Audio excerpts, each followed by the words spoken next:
Thank you very much for coming and joining us today. This is a wonderful opportunity for me to get to know some of the people who are covering important events within various communities here, not just in the GTA, but many of you are with outlets or with organizations that have a presence in several markets throughout Canada. So this is a great chance for us to have a conversation. I can provide you with a few remarks on what we've been focusing on as we come to the close of 2018, and we can talk about what's to come in 2019 leading up to the next election. Alors, merci beaucoup pour votre présence aujourd'hui. C'est un grand plaisir d'être avec vous et on peut parler de beaucoup des enjeux et de le bilan de le gouvernement de 2018. With me today, I just want to highlight we have some wonderful people in the room who are carrying the banner for the Conservative Party in the next election. So we have Hani Tafilia, Mississauga Erin Mills, thank you very much.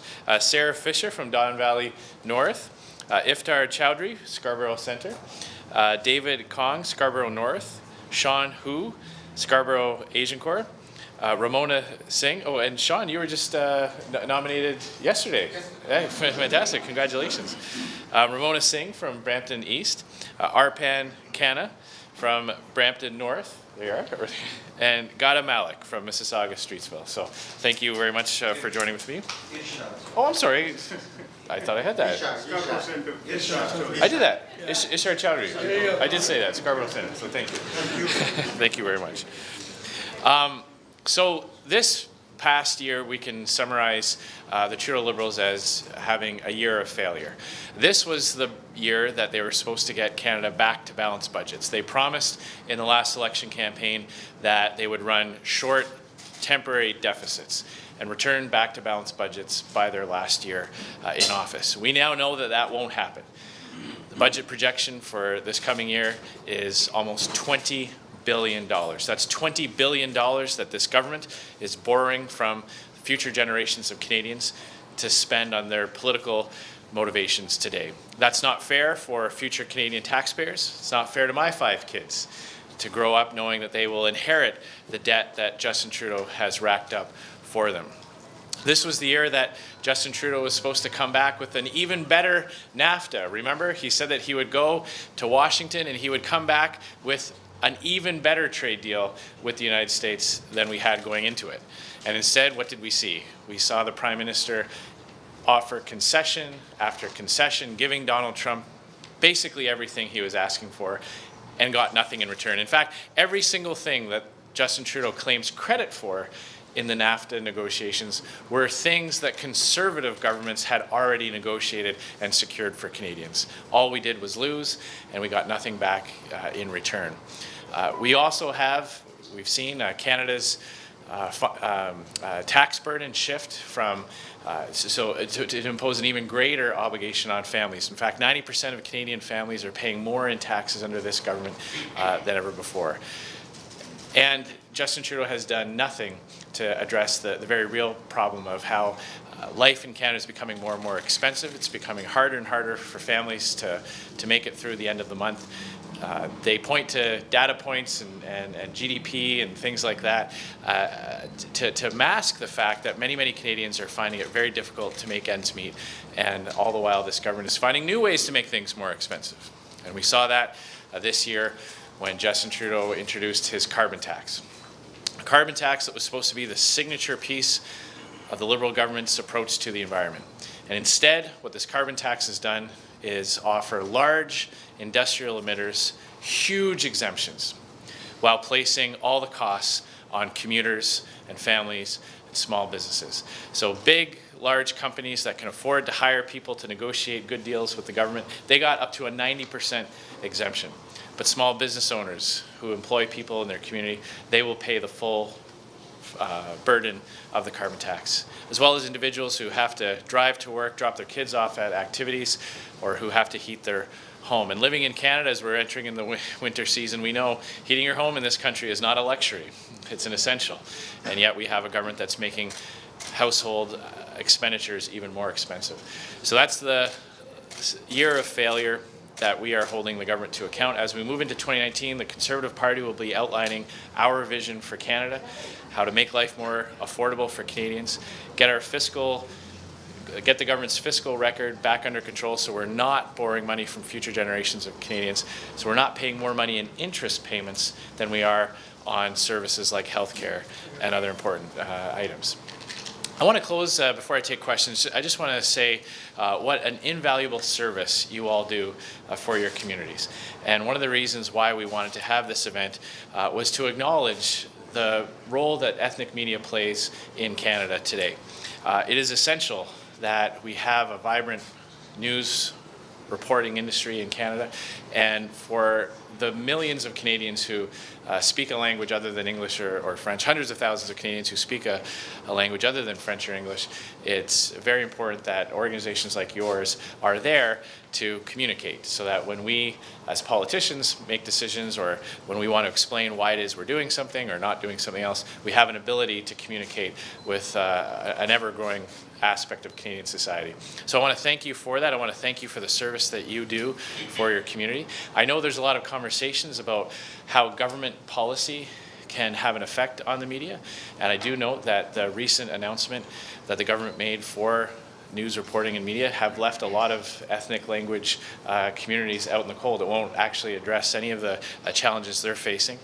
I've heard stats about how much the federal government spends on advertisements that go to the big American companies like Google and Facebook, and yet we have a growing number of publications that service Canadians, and the ads aren't being placed in those publications that are actually going to more and more households in the country. So those are some examples of where the Conservative Party understands that this current Liberal government is not understanding the reality that's going on, not just in the news industry in general, but particularly as to how it affects ethnic language newspapers as well. So I'll close on that note. I want to thank you very much.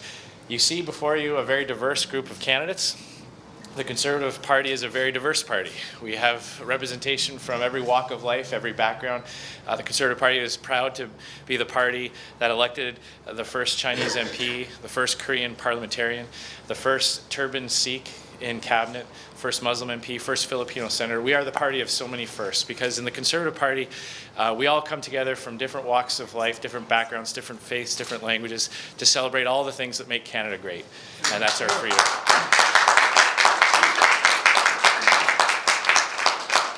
So with that, I'll be happy to take your questions, and we can get back to the mixing meeting. The China Telecom giant Huawei vice president was unveiled hearing today in Vancouver since last Friday being arrested. So would you like to comment on this incident under the handling of the Trudeau government? Well, obviously these are very serious allegations, and we are, as the opposition, monitoring this very closely. We understand this will have wide-ranging impacts.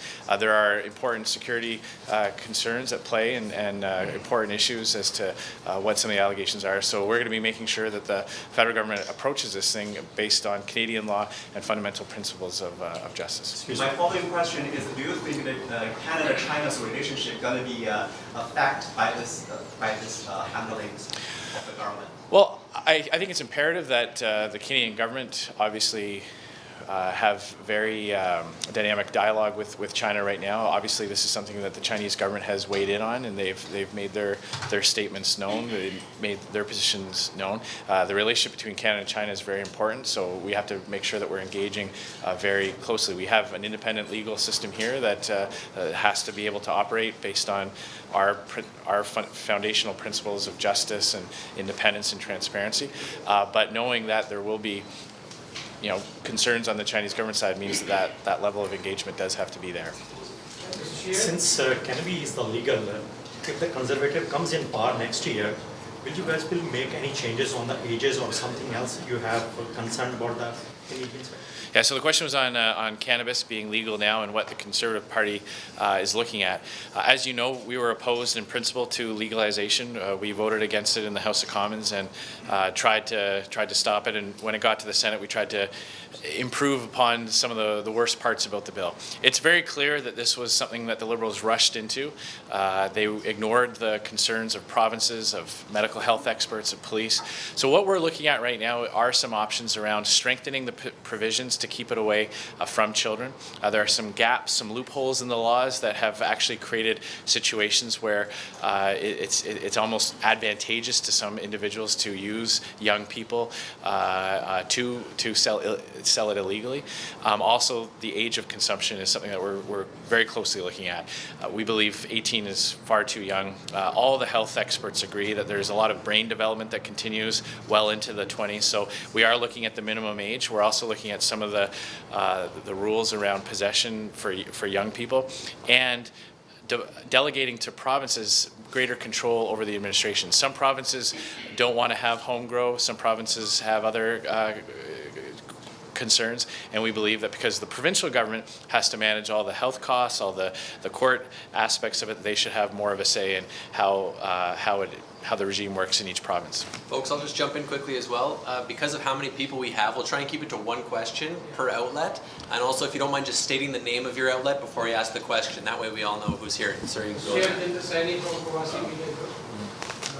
The latest poll surveys are telling us that Conservative Party is 7 to 8% lead now. It must be pleasing you, of course, but my question, I have two questions. First, ethnic communities, the ethnic vote played very, very crucial, important role always in the federal elections. Last time when Conservative Party came forward, you could win all those seats which were never won by the party. This time, what are your strategies? What are your major issues focusing on the ethnic communities, the new immigrants particularly? And second, as you said, that ethnic media is playing always a very crucial role. But unfortunately, the previous government, they have never done anything solidly or with a concrete mandate that what they want to do for the ethnic media. We work very hard, but there are not much clear policies for the survival of the ethnic media. So have you anything in mind? So sure, and I do appreciate you mentioning the poll that is quite favorable, but I look at good polls and bad polls the same way. I'm always skeptical of both, and I base more of what I'm feeling about where we're at based on how hard our caucus is working, our ability to attract fantastic candidates who are willing to sacrifice their careers or their personal lives because they believe that not only we're on the right side of things, but that we have an opportunity to win the next election and actually implement that agenda. So all things are going very well. We see the Liberals on the run on every issue. You know, here they were 2 weeks ago defending Stats Canada. Stats Canada, a government agency, getting financial data from every, I think it was 1 million Canadians. They were just accessing their bank records, and Canadians were outraged, and we held them to account. We forced them to back down. We saw a brutal killer, Tory Stafford's brutal killer, Terry Lynn McClintock, released to a healing lodge. And initially, the government defended that, and because of the opposition raising our voices, they backed down. When it comes to, so I believe things are going very, very well, and all signs indicate that not only are we doing very well right now, but we're going to win the next election. It's very clear things are coming along. We've got the right team in place, we've got the right policies, and more Canadians are seeing through Justin Trudeau. When it comes to the ethnic community, you're absolutely right. And this was something that we've learned as a party. Sometimes it's the relationship is just as important as the policy. When I ask people who have come to Canada over the years, what their biggest concerns are, as they run through issues, it's always the Conservative Party that's on their side.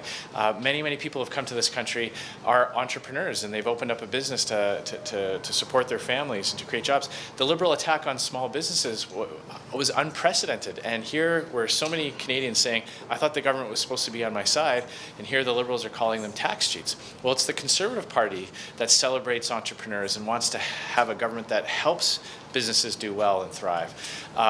So that's what we're focused on. We're focused on making our communities safer. I've announced a plan to get illegal guns off the street, to have tougher penalties for gang members, things like that. Economics.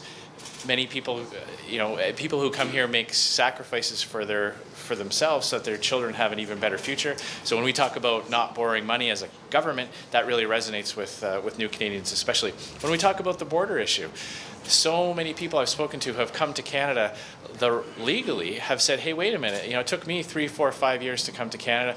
I'm trying to bring my sister over or my brother. How is it fair that somebody can just show up and jump the line? And now we see wait times for family reunification, for other types of immigrants. Those wait times are going up because this government can't solve the problem with illegal border crossings at the border. So on the issues, it's the Conservative Party that is representing we're on the right side for so many ethnic communities. As it pertains to the media itself, I do think that you're right, that it's not just about the relationship on that side. We do have to look at what the challenges are that are facing the ethnic media particularly. And so the two things I would flag to you, this isn't a campaign announcement, we'll have more to say as we go forward, but I am bothered by the fact that this government, in this era where print media and even some local media, local broadcast media are struggling, not to mention ethnic media, we have a government that's spending millions and millions of dollars on Google and Facebook. Those are American telecom giants that certainly don't need the help.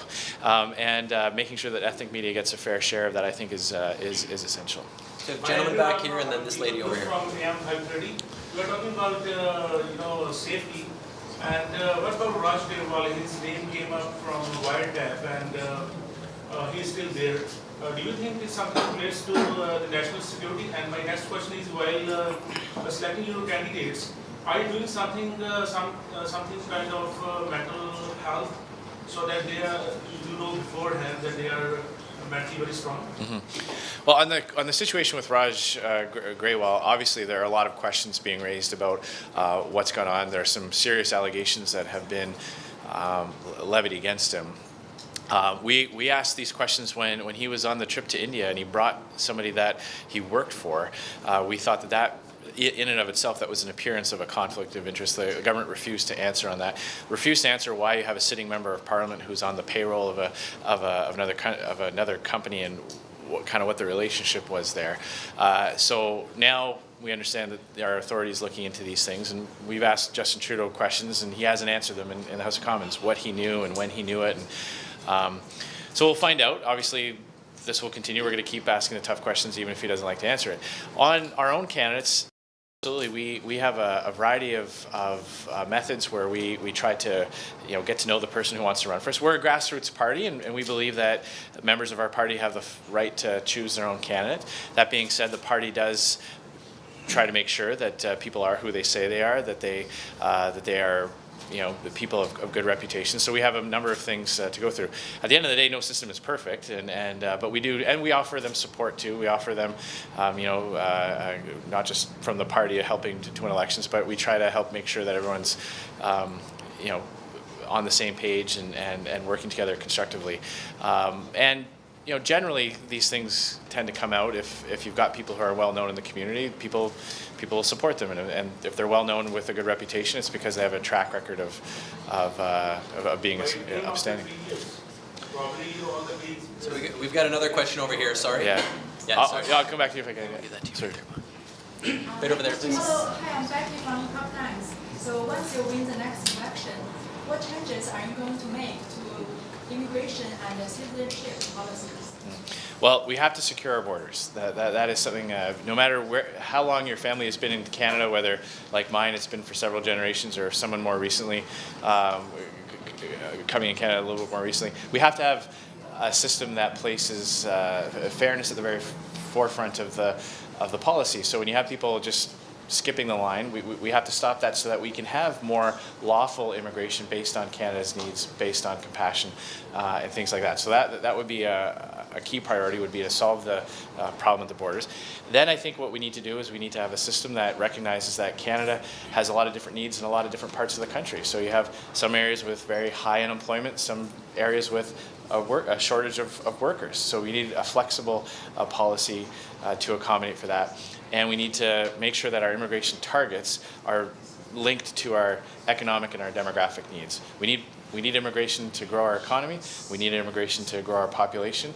Once we determine what those targets are, then we should have a depoliticized process and to establish that number and to welcome that many people into our country.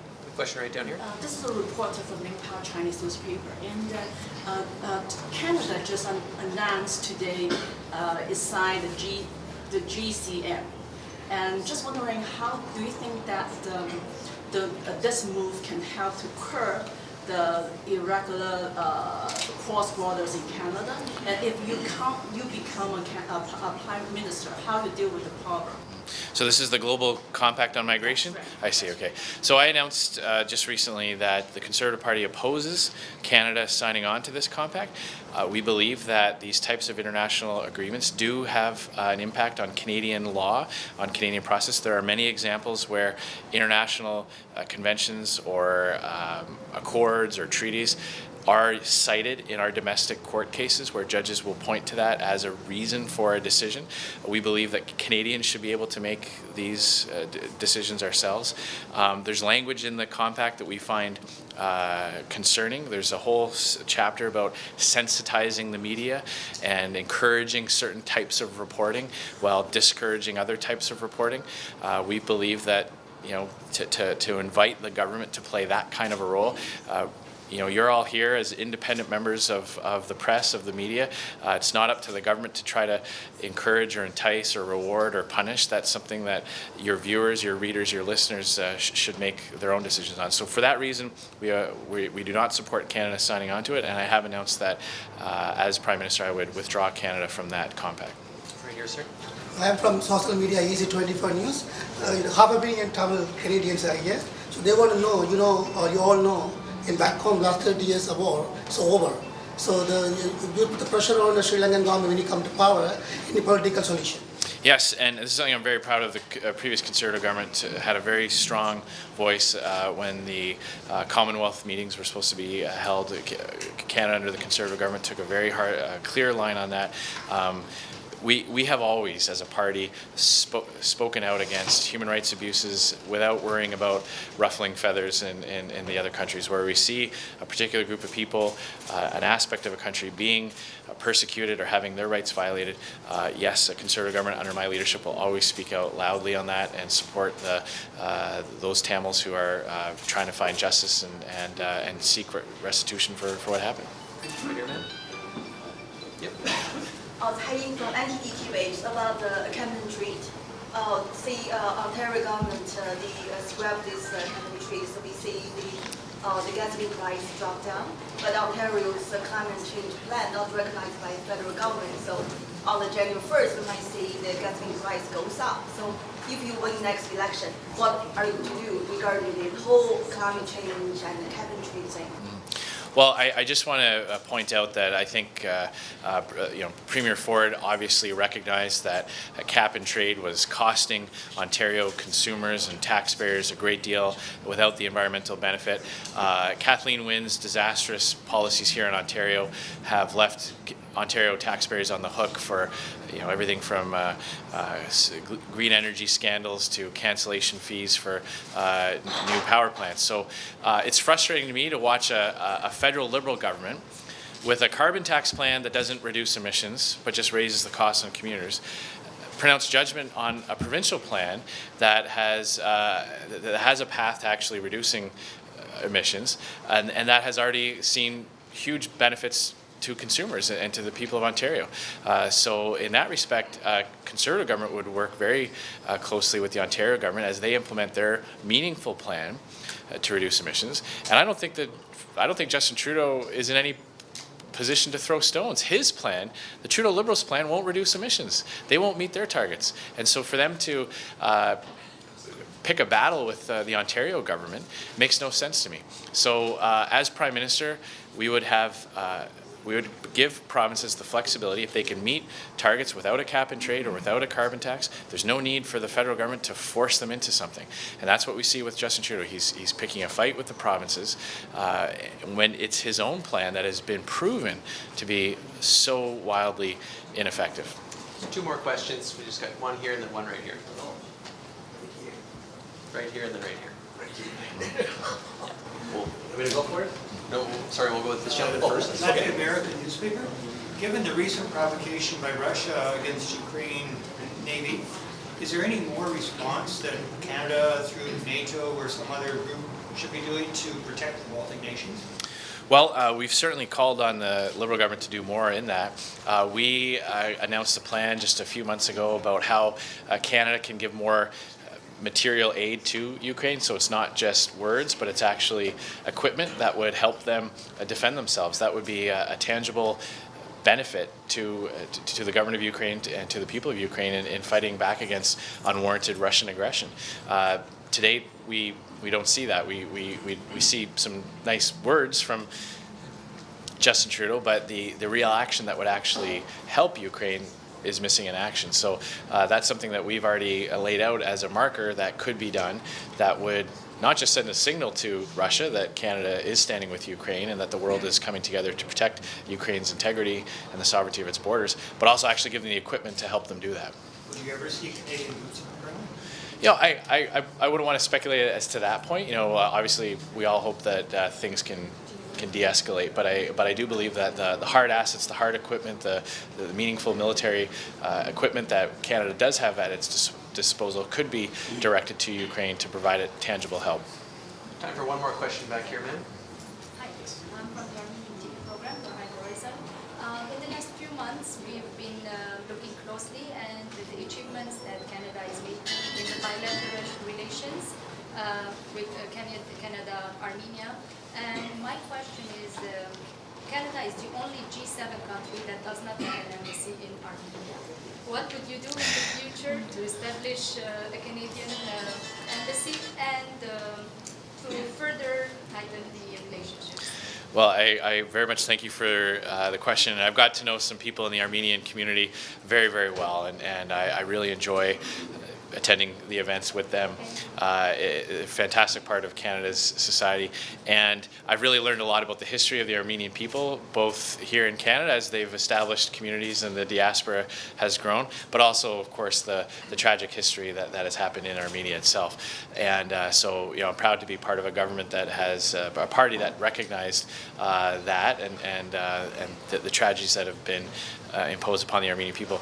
Again, when it comes to specific campaign announcements, I'll have to ask you to be a little bit patient but I have had the issue of the embassy brought up with me, and I do think it's something that the government of Canada should be moving towards addressing, because it is a gap, as you rightly point out, being the only G7 country. So I invite you to stay tuned on that one. Final question to this gentleman in the back. Mr. Scheer, I'm Anton Kikash, producer of Vatican TV. I just want to give you compliments of leading Canada's conservative in the right direction. And I am really looking forward to see you on the top where you deserve to be. Just keep on doing good jobs as you have been doing. Thank you very much. That's a great way to close. Thank you very much. Do you have one more maybe, or? Do you want more? One more question? Sure. More chairs, okay. There will be time for Mr. Scheer to mingle now. I think that's all the time we have for questions, but thanks so much everybody for coming out. Do you want to do all the candidates? Can we do a quick short interview with you? Yeah, we're just going to do all the candidates up first, and then.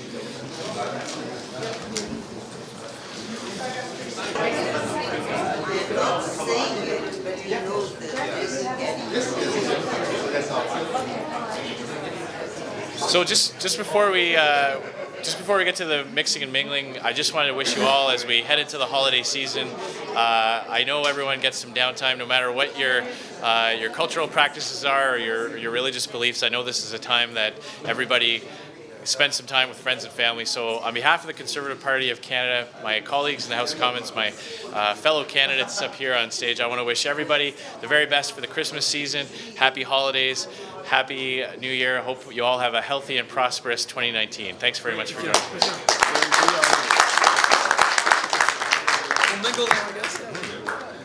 Wait. Thank you for being here.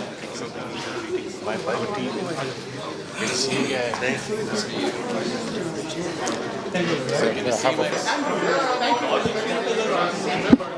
Are you there? I'm so sorry. I've just been... It's not a question time now. Thank you very much.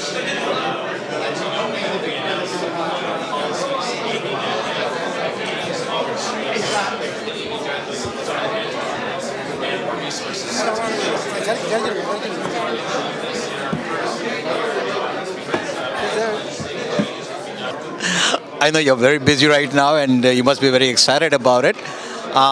First of all, congratulations for doing so well.